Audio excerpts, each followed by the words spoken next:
Well,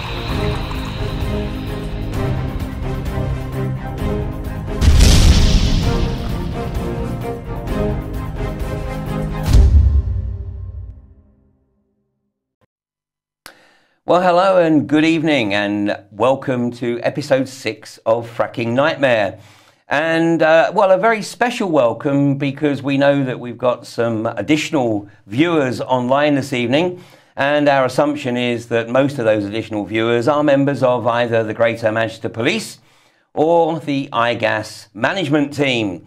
And, well, unfortunately, the Greater Manchester Police probably won't recognise me because I'm here incognito.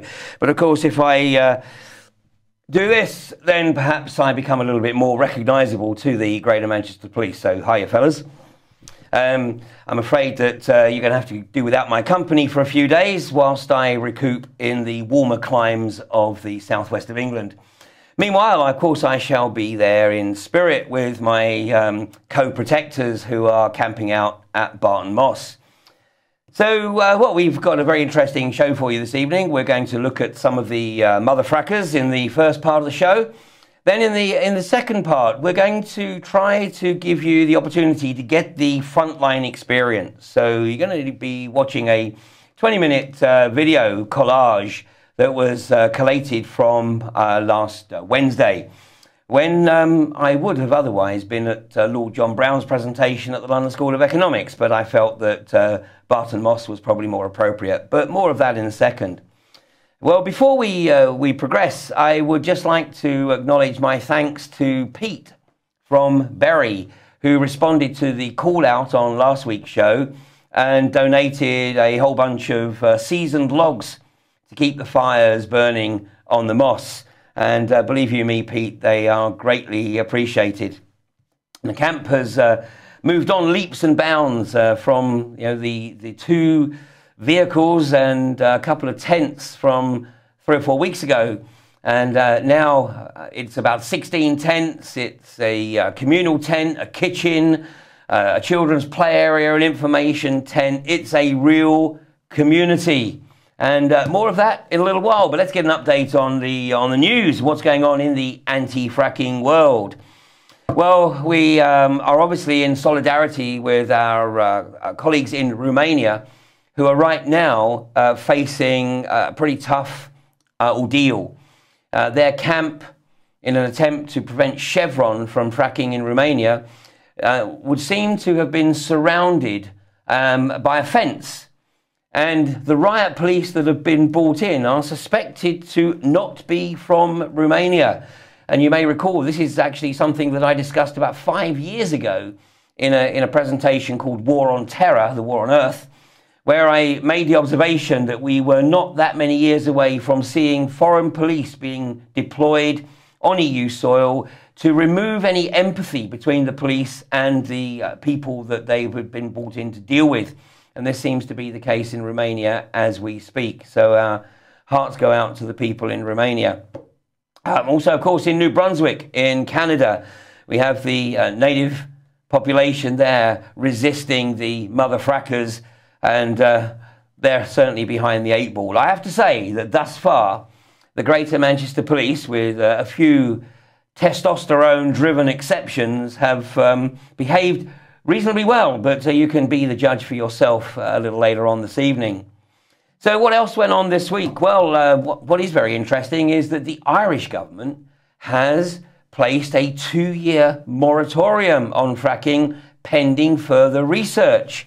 And in fact, the Irish government has invited tenders for an all-Ireland research programme into fracking. The €1 million programme is aimed at environmental consultancies which will carry out the review of existing literature on fracking, whilst also carrying out some baseline studies of water and air levels. No doubt academics or frackademics like James Verdon, the frack doctor, will be sending in his resume along with his tender to participate in that programme. Not too many independents probably getting a look in there. Meanwhile, in Sussex, Lord Cowdrey has seriously entered the fray. Lord Cowdrey owns 16,500 acres in the South Downs area, and he's supporting a legal challenge in which landowners will refuse permission to any company wishing to extract oil or gas from under their land.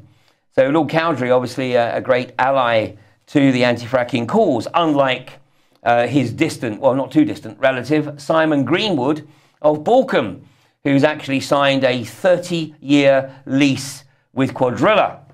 So clearly Quadrilla are anticipating being in the Borkham area for quite some time to come. Although that might have been contradicted by Lord John Brown last Wednesday evening, when you may recall he gave a talk by the title of Fractured Future.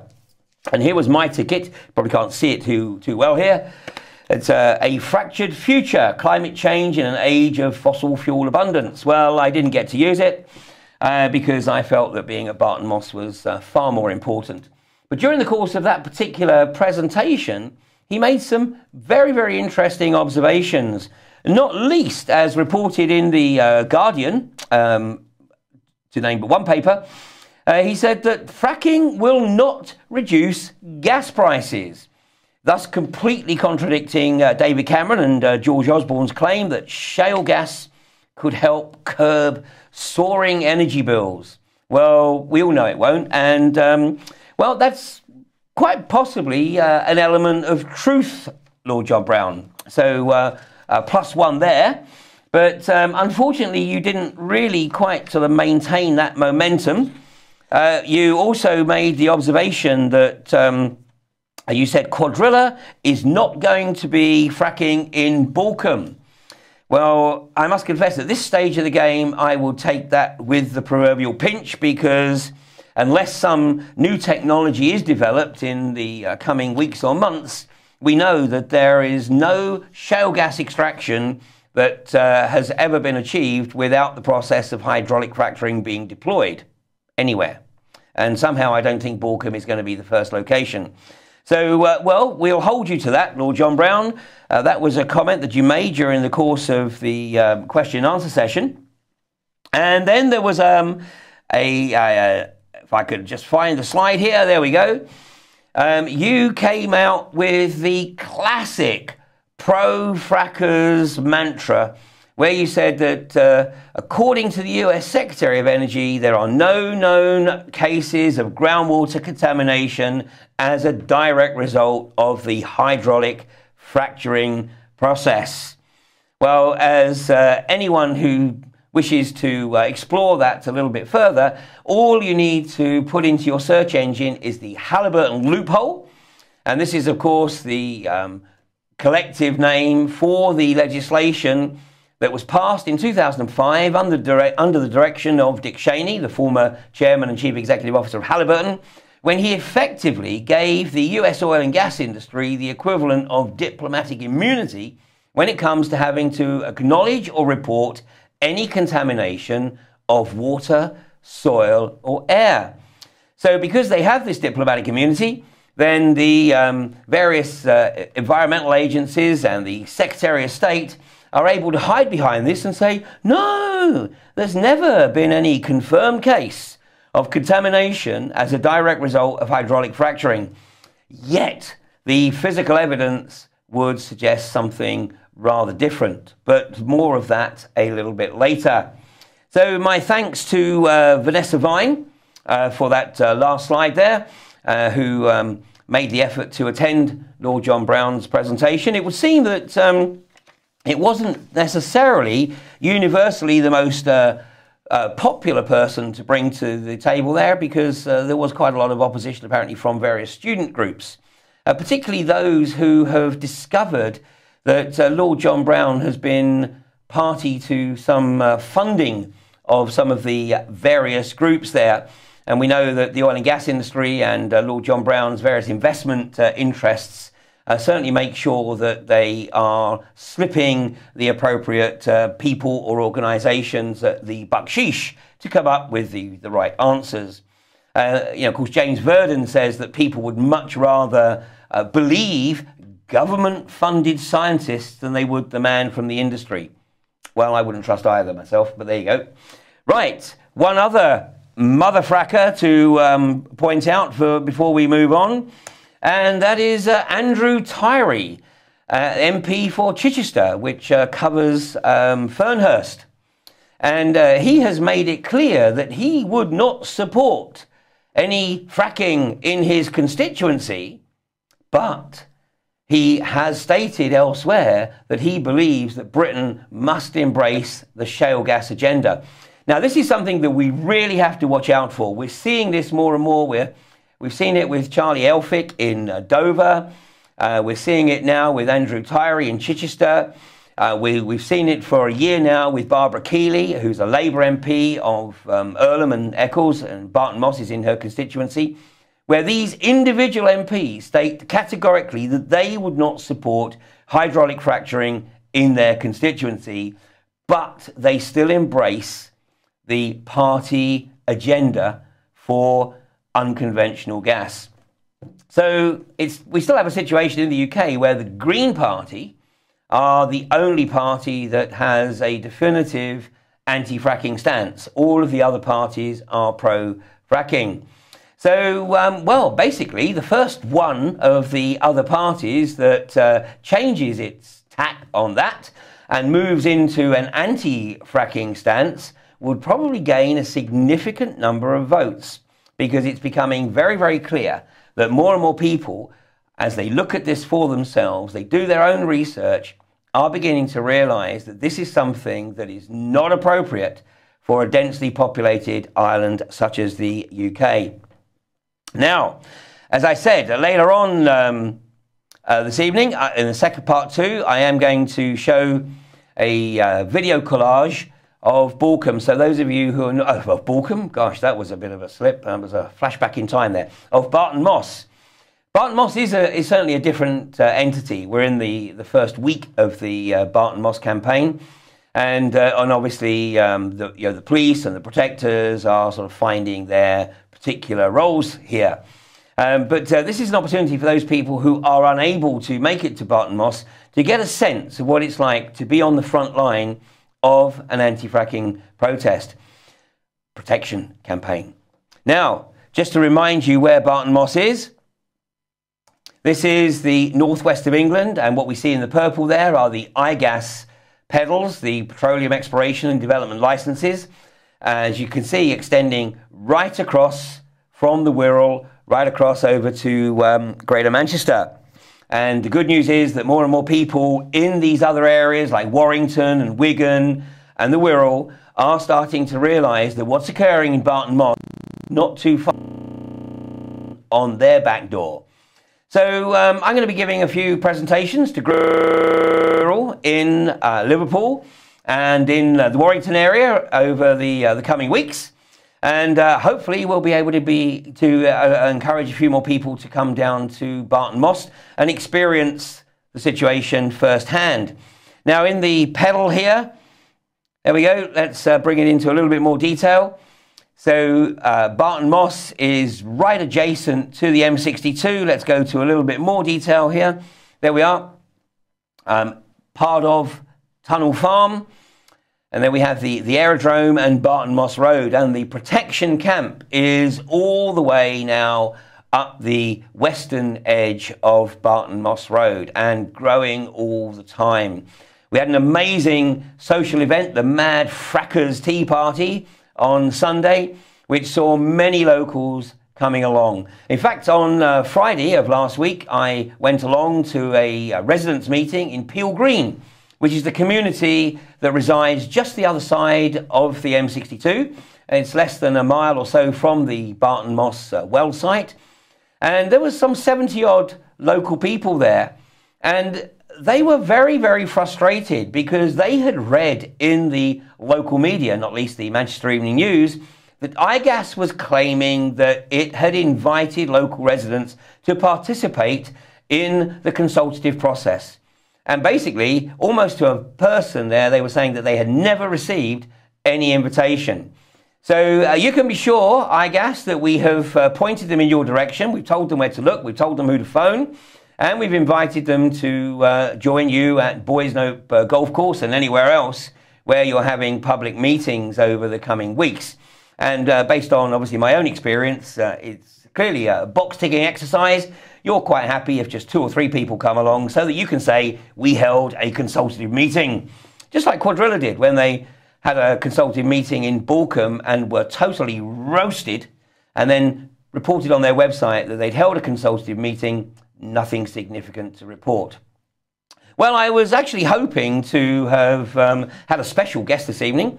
I actually made a phone call to IGAS to see if Andrew Austin might be prepared to participate in a Skype conversation during the show, but unfortunately he was otherwise engaged. However, I did get a call back from the head of communications at IGAS, a lady by the name of Anne-Marie Wilkinson. And during the course of that conversation, where I actually told her, of course, that I had attended the Boys Note Golf Club meeting, and she said, oh yes, that's the one that you illegally recorded. Well, there was indeed a notice saying, please don't take photographs or record, but what can you do if the equipment fails and the off switch doesn't work? And I would really like to know why it was that you didn't want people to record that event. I mean, were you anticipating that people would say things that you didn't want to have rebroadcast elsewhere?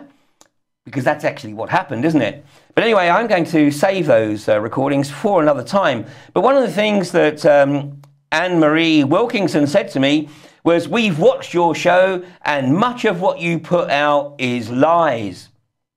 Well, I did ask Anne-Marie to help me here and give me some indication of what she thought that I had put out was lies.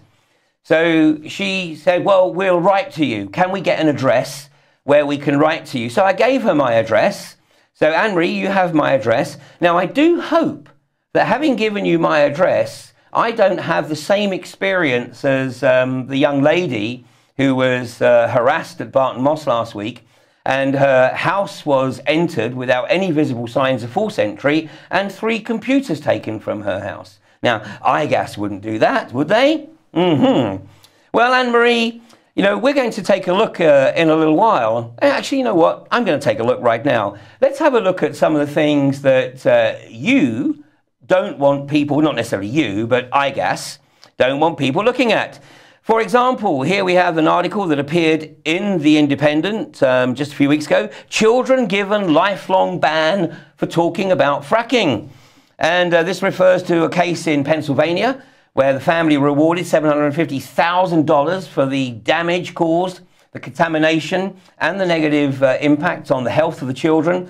But it was initially tagged with a lifelong ban, a ban that was subsequently lifted, and which is the reason why it appeared in the British media.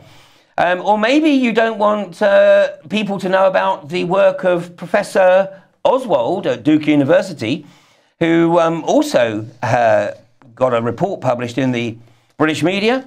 Professor Oswald said his findings of deaths and deformities in American livestock are so alarming that Britain should halt the practice of hydraulic fracturing until its impact is properly assessed. And let's, of course, remember that the UK is much more densely populated than the areas that have been fracked in the US. In fact, the UK has a population density that is 20 times that of Colorado, and 12 times that of Pennsylvania, and 100 times that of southern Queensland. Or maybe you don't want people actually doing a little bit of investigation on the web and looking at the presentations of Dr. Anthony Ingraffia, because they might just find out that what your people are sharing with them at Boys Note Golf Course is in complete contradiction with Dr. Anthony Graffia, who clearly has far more experience than any of the IGAS managers. Or a bit closer to home, perhaps the work of Professor David Smythe, the geophysicist, formerly of Glasgow University, who has taken a look at the suitability of UK geology and particularly the fault structure for hydraulic fracturing, and considers it to be an absolute nightmare waiting to happen. So, Anne-Marie Wilkinson, I am very happy for you to point out to me what I have said either in Fractured Future presentations or on Fracking Nightmare that you consider to be incorrect. So, unfortunately, I'm prepared to stand up by everything I put out, which is why, of course, I have invited, or on my behalf actually, Helen Chunso, who also attended your meeting at Boys Nope Golf Course, invited IGAS to participate in a live debate. Now, you suggested that maybe something could be organised with the BBC. I don't think so. I don't talk to the BBC. I don't talk to the mainstream, especially if they have the opportunity to put anything through an editing suite. Well, let's take a break at that point, and I'm going to join you again in part 3, because part 2 is going to be dedicated to giving you the opportunity to experience the front line at Barton Moss. See you in a while.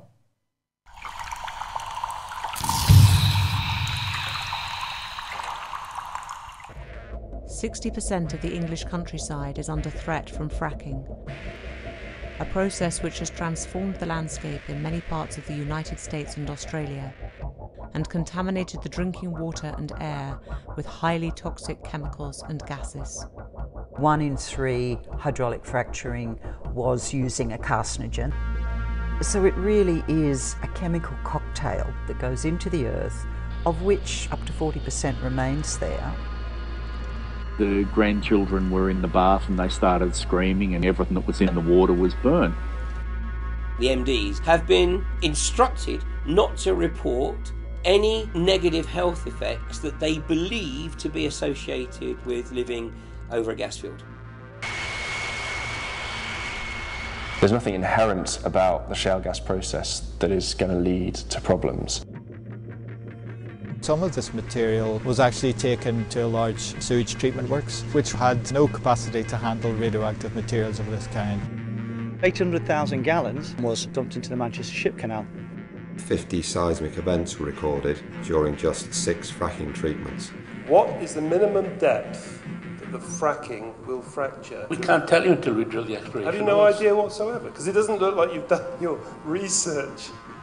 Shale gas is part of the future and we will make it happen. We are just numbers and we are sat on this rich vein of gas, and they will do and say anything to get that gas out of the ground.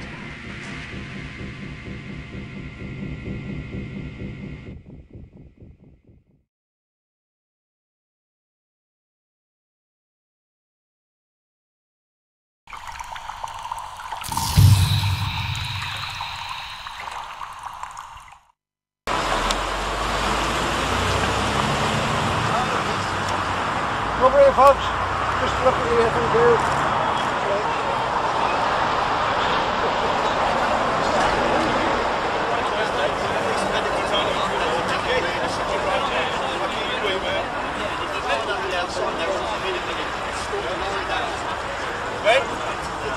Spread right over. All right.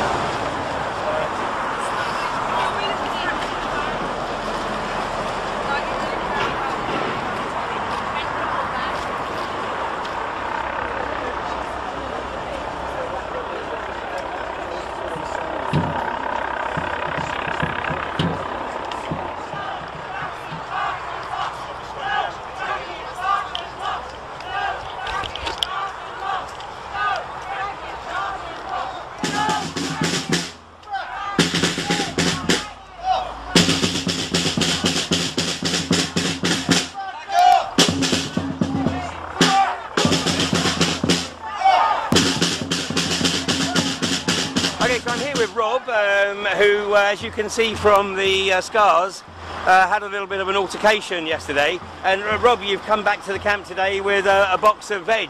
Yeah. So I asked if there was anything they needed yesterday, and they said they were short of veg. Cannot get further than that, all right? Robert, I am telling you now, if you do not move, you will be arrested from the police. Do not be a do not be a sacrificial lamb yet again. Please, Robert. All I'm asking you to do is go and stand in the middle of the road. You're causing a obstruction. Please go down there for me, all right? Come back in a minute if we get this moving. Go down behind the police line. You are now in a sterile area, all right? Right, please, Robert. I cannot fall line. Dad! Refusing to move, mate. You need to arrest me, boss, please. Yeah. No, too late now. You've got a lot to be a second. It's that same thing, boss. I'm arrested. Yeah, we have arrested from obstruct highway. Got two officers, please. Two arresting officers. Obstruct police, fight, please. Under arrest, obstruct police. You have to say anything. Anybody was arrested yesterday. Question something say around court. Anything we do say. Okay. You understand that? Understand that? You're under arrest. Just give you the caution, yeah? Boss, he kicked off yesterday, so wants to get today, alright? Cameras. Stereo! Tell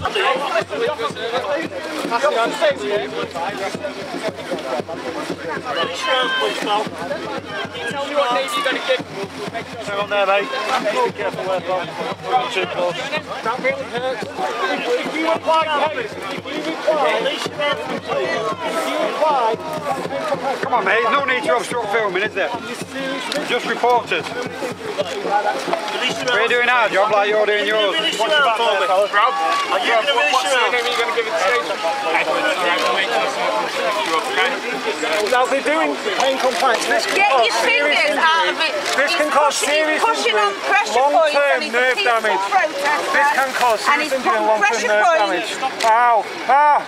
Ah! That is not. Ah! Right, so 11442. Has anyone got any numbers? 11311. Yeah, I'll get some more. Stand out. Pass me, you're interfering with the arrest. 12745. 12745.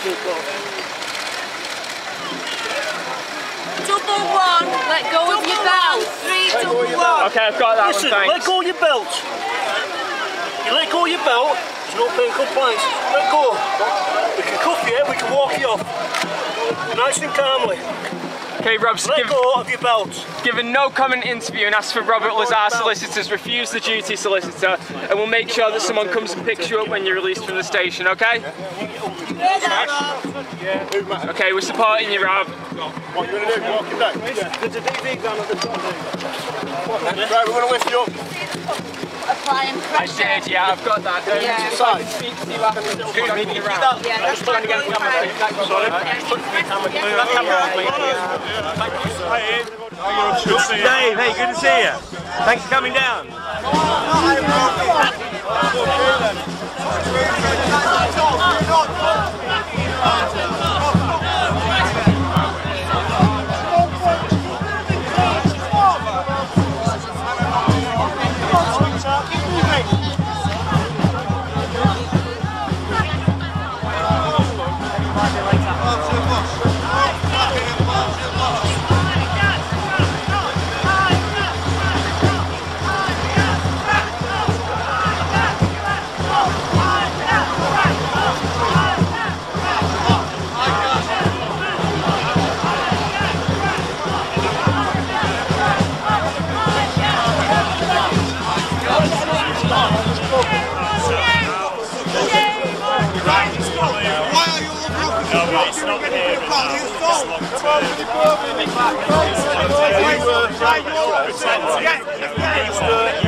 So what you see behind me is really the first push of the day of the police trying to escort the IGAS vehicles. Well, the tailback goes all up the inside lane of the A57 here. We have at least half a dozen trucks interspaced with tactical aid units. Okay, you're from the local area? Yeah, well, Chorlton, not Eccles. Chorlton, okay. Yeah, and what brought you down here today? I've been coming every day to support the campus. Fantastic. And what is your name? Anne. Anne. Power. Anne, okay. And so when did you first become aware of the issues revolving around IGAS? The issues months and months and months ago. The Green Party have been fighting this issue for several years before other people had really heard about it. There was a guy in Blackpool doing a lot of research on our behalf. We've been trying to promote. We're actually the only political party that does have a stance on fracking. Well, the others have a stance, but it's pro. Well, yeah, you're quite right. Sorry, that's right. Yes. We're the only ones who are specifically against it, totally against it. Yeah, and people keep talking about the planet. The planet will survive, but mankind might not. That's the indeed. That's the real problem. Yeah, without water, we've got a bit of a problem. Yes, yes, and the pollution of water that this is going to cause, inevitably there are going to be spillages. But the use of water for all that, you know, pollution. My name is Steph. Steph, okay. And what brought you down here today, Steph? I came down mainly because I became aware of fracking only about 6 or 7 months ago with the general movement.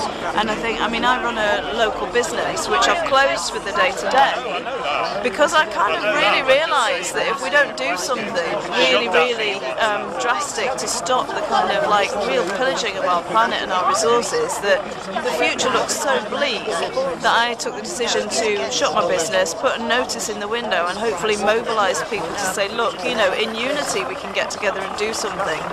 But when we're... Okay, go for it, my friend. Okay, we're being asked to move to let everyday people and the people that live further down the land have access. And we're totally up for that. What we're not up for is iGas or any of the fracking system that haven't got a mandate to do this. No one has ever asked the people, no one has ever properly, fairly, freely educated the people. What we're getting is an agenda controlled by the media that are in debt to all the corporations, to iGas, to all the other frackers, and we don't want them here. We, the people, stand our ground and we will not let the frackers through.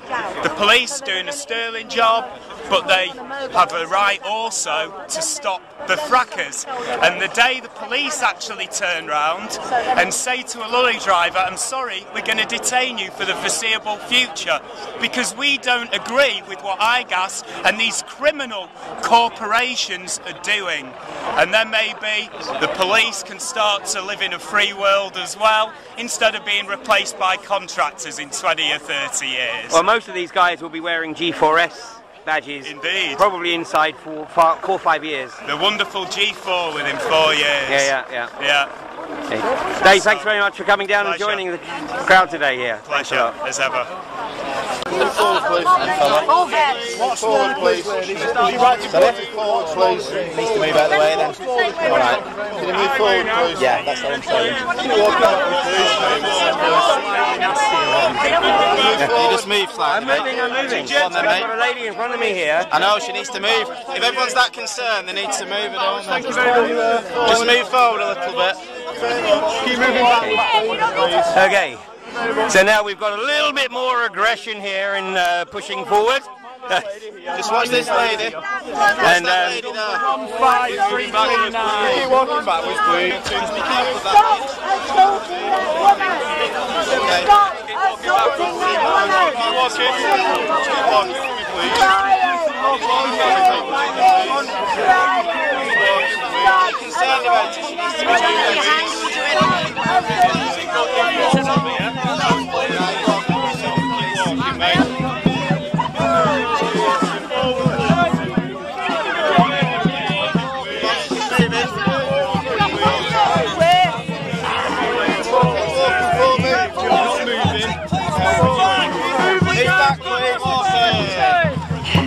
Careful where you're walking. Just keep walking on a nice straight line.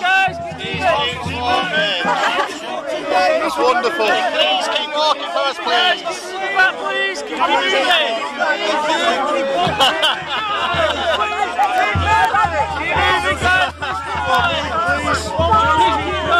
I'm sorry, Liam. Well, Keep trampling on these tools.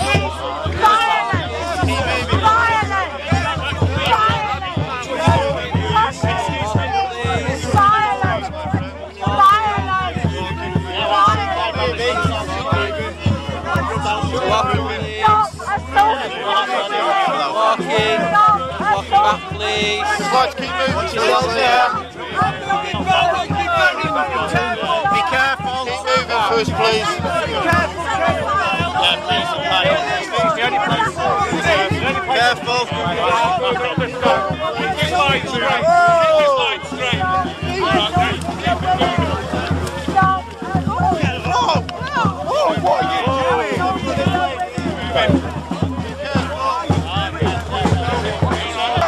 Legal observer!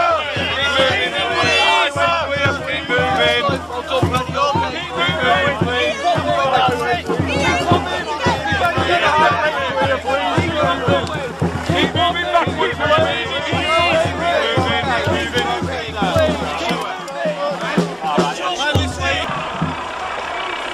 Well, what can you say? The police on the front line, the liaison officers, are doing their level best to try and maintain cordial relations, but it's very evident that the Greater Manchester Police would appear to want to live up to a hard man reputation. And so far we've witnessed two, in my opinion, totally unnecessary arrests. What we're seeing here is police activity driven by unnecessary levels of testosterone.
should not be permitted. It is too dangerous. It's too dangerous on the emissions from the flares. It's too dangerous in its threatening of the water supply. It is just too dangerous for our health, for our environment, for our water. And the last drops of fossil fuel are much, much less precious than our water. Without water, we cannot survive.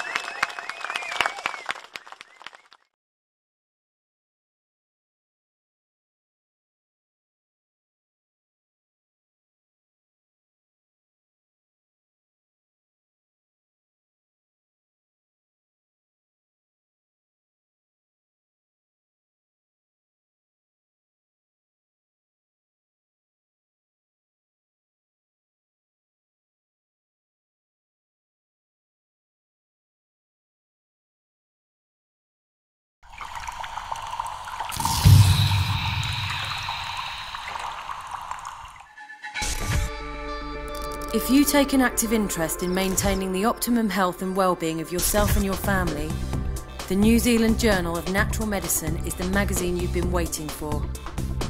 Having taken Australia and New Zealand by storm, the New Zealand Journal of Natural Medicine is now available in the UK and Europe.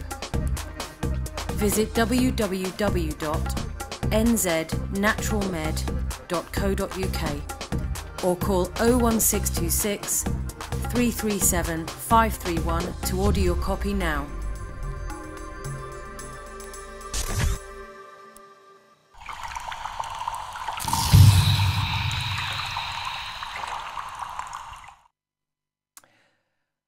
Well, I hope you got a bit of a flavour from that, and I want to make the observation that the police are not the enemy here. The police, unfortunately, their terms of reference are such that they are there to facilitate the corporatist agenda. But, I would have to observe that all atrocities actually started out with people just doing their jobs. And God forbid, but we may be at the very front end of what becomes a national atrocity if this agenda is able to kick off. Now, I also want to make the observation that some of the police, their behaviour really is quite commendable. You may have seen during the course of the video that there was a police liaison officer, one of the guys wearing the blue jackets, and he was trying to ensure that the lady wearing the red headband, who walked with the aid of a stick, didn't fall over or didn't fall down one of the many potholes in the road. And I actually took the opportunity to acknowledge his efforts to keep her upright because she was determined to be in the front line. That entire front line was local residents. And eventually, when the police realised that they had a PR nightmare on their hands, if any of these local residents had got knocked over, the police line stopped for about half an hour where they revised their strategy, and then they quietly but firmly removed the row of residents from the front line and then started the push towards the iGas well site. Unfortunately, during the course of the day, there were 3 arrests, and we're actually going to be speaking to one of the guys that was arrested, Dave Roughmouth Davies, a well-known Manchester DJ who came down to join the front line last Wednesday. Now, obviously, by Friday, there was no activity at all on Thursday, and by Friday, both sides had had the opportunity to reflect on what had occurred on the Wednesday. And in fact, when Inspector Ranheed arrived on the scene, I asked him 3 times whether or not the police were prepared to abide by the Crown Prosecution Service guidelines with regard to arrests in peaceful demonstrations. And on 3 occasions, Inspector Ranheed actually declined to answer the question. Eventually, the question was answered by one of his colleagues when his colleague responded by saying, "We don't follow the Crown Prosecution Service guidelines. We follow the Greater Manchester Police guidelines, and we decide who it is that we remove and lock up. And then the Crown Prosecution Service decide what it is that they're going to do from there." And I can actually just show you what that is, and you can find this for yourself on the Crown Prosecution Service's website. It says, prosecution is more likely to be required, this is in a protest, where acts are committed that cause injury, or it's reasonable to believe that they could have caused injury, that the suspect took a leading role in or encouraged others to commit violent acts. The suspect was in possession of a weapon at the time of the offence. The suspect took steps to conceal their identity. I must confess I am absolutely no advocate of masks or covering of faces. My attitude is if you're not prepared to show your identity, then, you know, I wonder why you're really there. Significant disruption being caused to the public and businesses. Now, this is very unfortunate. There are people who live along Barton Road and there are businesses there. And in fact, one of the businesses reportedly claimed to have lost about £26,000 due to the blockade on the Wednesday. But the reality is this is an issue that really should have been taken up with IGAS and with Salford County Council, District Council, when the planning application was going through. This was clearly not very well thought through at the time. But just to skip on, you can look at that for yourself, but it says prosecution is less likely to be required where the public protest was essentially peaceful. The suspect had no more than a minor role. The suspect has no previous relevant history of offending at public protests or in general. The act that committed was minor, or the act committed was instinctive and in the heat of the moment. Now, let me assure the Greater Manchester Police that the protection camp consists of people who have no desire to be arrested. That is not why they are there. They are not professional protesters. They are people, perhaps like me, who are participating in something like this for the first time in their lives because they have done the research and they feel particularly strongly about this issue. So now I'm going to be joined by Dave Roughmouth Davies on the line. So Dave, can you hear me? Yeah, I can hear you loud and clear. Okay, and I can see you. So Dave, unfortunately, far be it for me to suggest that the police waited until I actually turned the camera in the other direction, but I was actually filming what was going on the other side of the road, and the next thing I knew, you were being bundled to the rear, and then actually the line was moved forward so that once you were surrounded by the police officers, I couldn't see what was going on. So do you want to talk us through what actually occurred there? Yeah, well, you know, what was happening for me was I'd got down at 11:30 and had been taking part in a peaceful protest, and we'd been marched very slowly down, and we'd been having really good talks with the initial police who were there, very good humoured, quite a few jokes and some education going on as well, where different people protesting were talking to the police about things. Lots of jokes with them because they were very eager to have some bacon butties, and it was all very good-natured. And then when the interviews took place, when you were filming people, that was where, like you say, you know, it seemed that they were halting for a while. Soon after that, another detail of police officers came in that were not joking particularly, that were not laughing, and they started pushing people forward at an uncomfortable pace. Now, the lady Anne that you interviewed, she was just behind me, and I was right on the front left of the police lines, where there was mainly women and children, and I was one of the few males on that side. So as they've pushed forward more forcefully, I was very aware that they were almost pushing me onto Anne, which worried me. As I was looking at that, I felt a very strong jab into my left ribs, my right ribs, and shortly after that, there was another huge push forward again. And then I received another hit in the back, and after that, I actually stepped away from the police line and the protesters and onto the grass verge at the side. So I was at the side of the road, and I'd actually called out the police officer's number who had punched me, and I think that's been recorded somewhere. Anyway, after that, the next thing I knew was I was at the side about a metre or two in front of the police line, and then I was pulled from behind by my maroon hood, which was down, and my face was showing because I too do not protect my identity. because my identity is who I am and what I believe in. And I was pulled by the back of the hood and swung round in about an arc of about 2 meters. So then I was actually behind the police line. At that point, I was swung round quite viciously to the ground, so it wasn't like I was being kept on my feet. At no point was I advised or told that I was going to be arrested or what offence that I was actually committing in that moment. And then when I was swung round and hit on the floor, I felt multiple impacts going in and was aware there was a number of police pinning me down on top of me. They shouted quite a bit as if I was resisting arrest, but I was not resisting my arrest.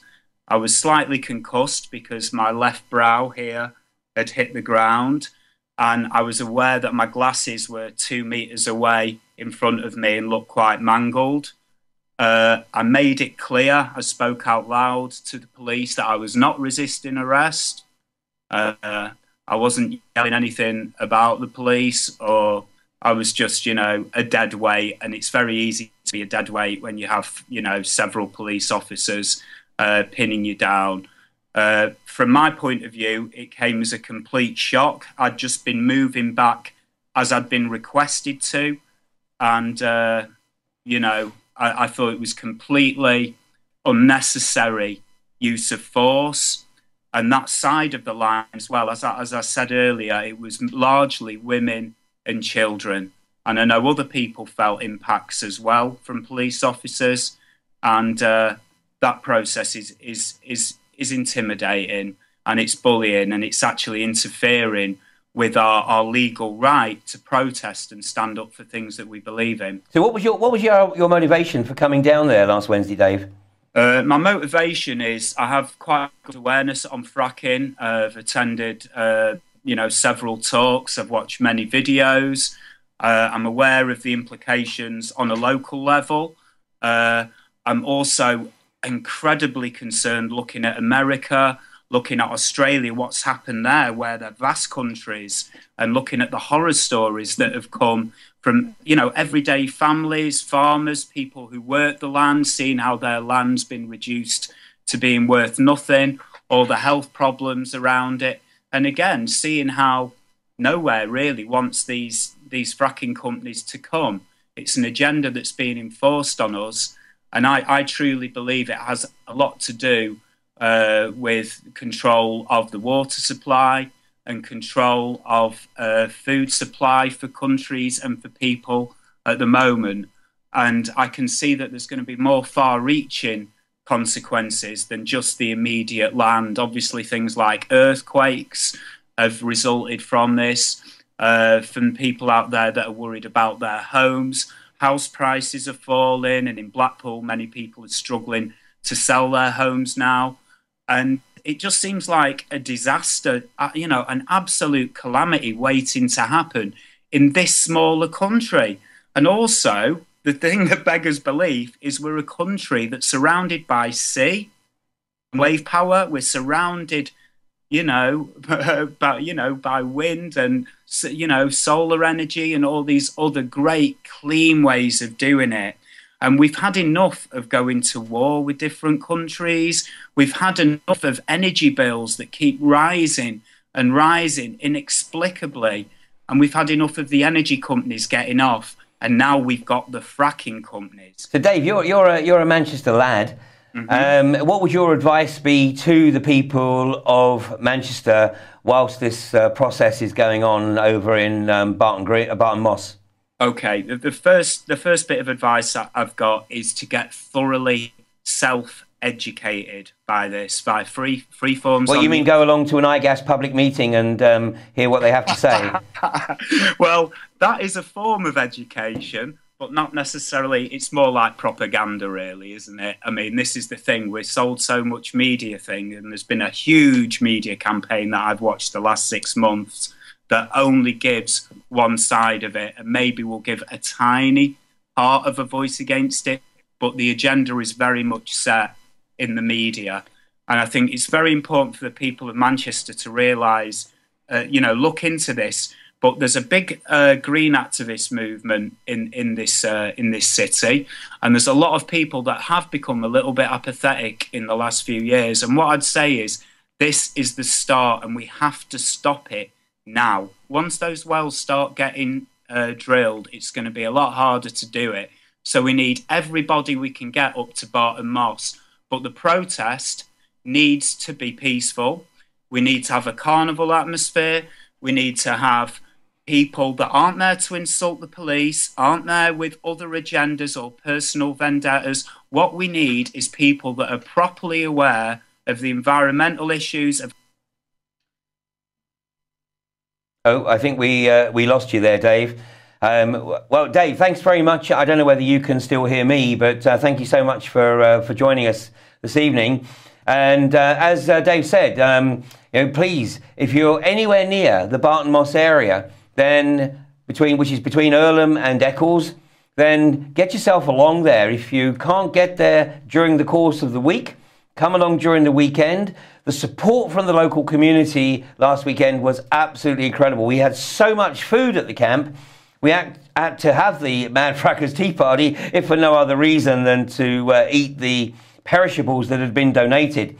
Now the kitchen has been extended and proper food stores have been established. So fortunately, we have the means now to accommodate the other donations that we get.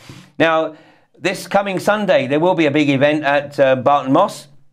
I know we have groups coming down from various trade union movements.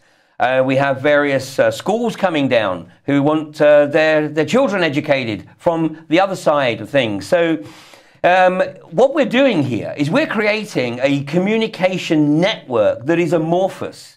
And in fact, I've just received a text literally in the last few seconds from a gentleman who's been very supportive of the camp. He lives in Earlham, and he says, very proud of myself.